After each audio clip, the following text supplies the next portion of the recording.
The big, rambling, orchid-embowered house where the Cuthberts live was a scant quarter of a mile up the road from Lynn's Hollow.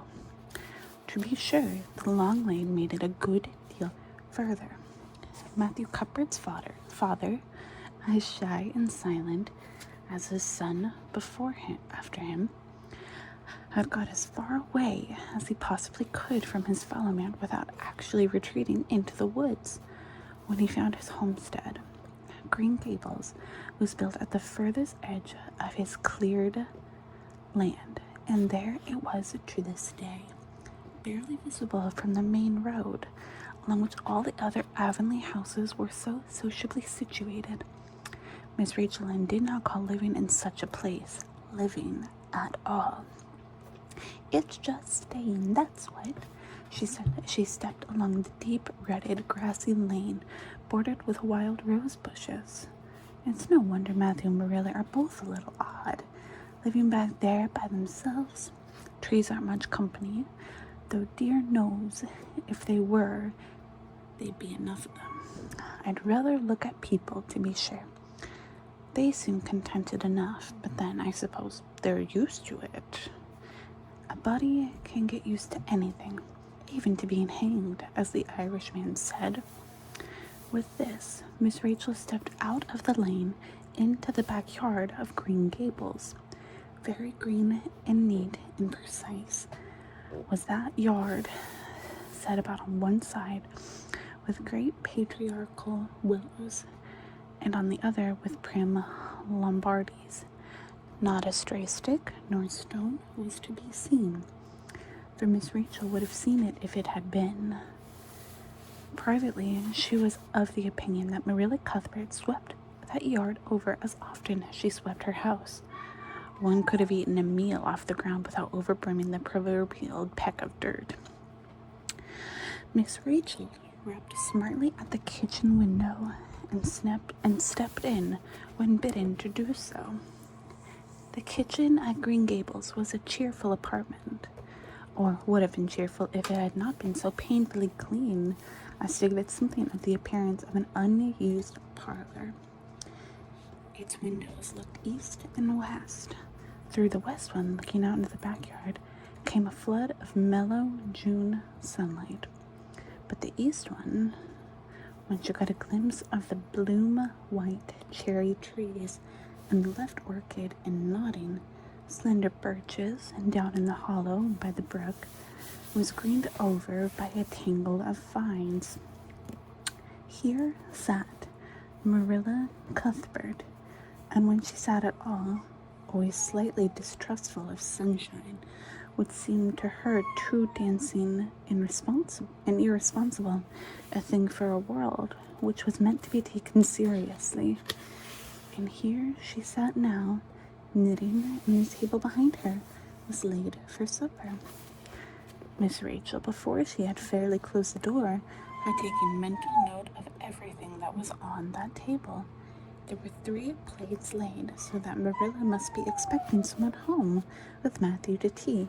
But the dishes were everyday dishes, and there were only crab-apple preserves and... Hold on one moment. I apologize for that little cut. My dog was starting to get really upset by the dog next door, so I had to go comfort her and give her a treat and hope that she'll be quiet long enough for me to finish this chapter. So we have about 2 pages left, so let's see. The neighbors are normally, one of them is there to keep their dog quiet. But for some reason today their car is not there and their dog has been really, really upset all day. I was hoping to get this filmed today since my roommate is currently out for brunch and she's normally extremely loud, but we'll see. Okay, let's go back. Okay, I'm gonna start with the sentence before. There were 3 plates laid, so that Marilla must be expecting someone home with Matthew to tea. But the dishes, they were only but the dishes were everyday dishes, and there were only crab apple preserves and 1 kind of cake, So the expected company could not be any particular company. Yet what of Matthew's white collar and sorrel mare? Miss Rachel was getting fairly dizzy with this unusual mystery about the quiet, unmysterious Green Gables. "Good evening, Rachel," Marilla said briskly. "This is a real fine evening, isn't it? Won't you sit down? How are your folks?" Something that, for lack of any other name, might have been called friendship existed and always had existed between Marilla Cuthbert and Miss Rachel, in spite of, or perhaps because of, their dissimilarity. Marilla was a tall, thin woman with angles and without curves. Her dark hair showed some gray streaks, and it was always twisted up in a hard little knot behind 2 wire hairpins stuck aggressively through it. She looked like a woman of narrow experience and rigid conscience, which she was, but there was a saving something between her mouth, which, if it had been ever so slightly developed, might have been considered indicative of a sense of humor. "We're all pretty well," said Miss Rachel.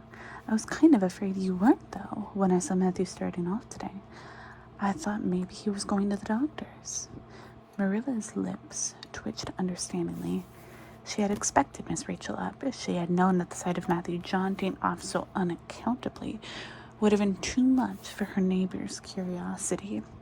"Oh, no, I'm quite well, although I had a bad headache yesterday," she said. "Matthew went to Bright River. We're getting a little boy from an orphan asylum in Nova Scotia, and he's coming on the train tonight." If Marilla had said that Matthew had gone to Bright River to meet a kangaroo from Australia, Miss Rachel could not have been more astonished. She was actually stricken dumb for 5 seconds. It was unsupposable that Marilla was making fun of her, but Miss Rachel was almost forced to suppose it. "Are you in earnest, Marilla?" she demanded when voice returned to her. "Yes, of course," said Marilla, as if getting boys from orphan asylum in Nova Scotia were part of the usual spring work on any well-regulated Avonlea farm instead of being an unheard-of innovation. Miss Rachel felt that she had received a severe mental jolt. She thought in exclamation points. A boy! Matthew and Marilla Cuthbert, of all people, adopting a boy from an orphan asylum? Well, the world was certainly turning upside down. She would be surprised at nothing after this. Nothing. "What on earth put such a notion into your head?" she demanded disapprovingly. This had been done without her advice being asked, and must perforce be disapproved. "Well, we've been thinking about it for some time. All winter, in fact," returned Marilla. "Miss Alexander Spencer was up here one day before Christmas, and she said she was going to get a little girl from the asylum over in Hopetown in the spring. Her cousin lives there, and Miss Spencer has visited her and knows all about it. So Matthew and I have talked it over off and on ever since. We thought we'd get a boy.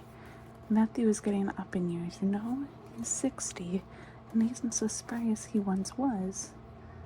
His heart troubles him a good deal, and you know how desperate hard it's got to be to get hired help.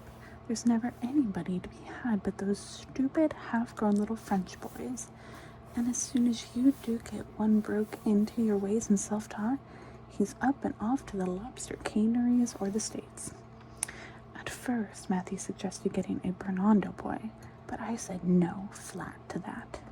They may be all right. I'm not saying they're not.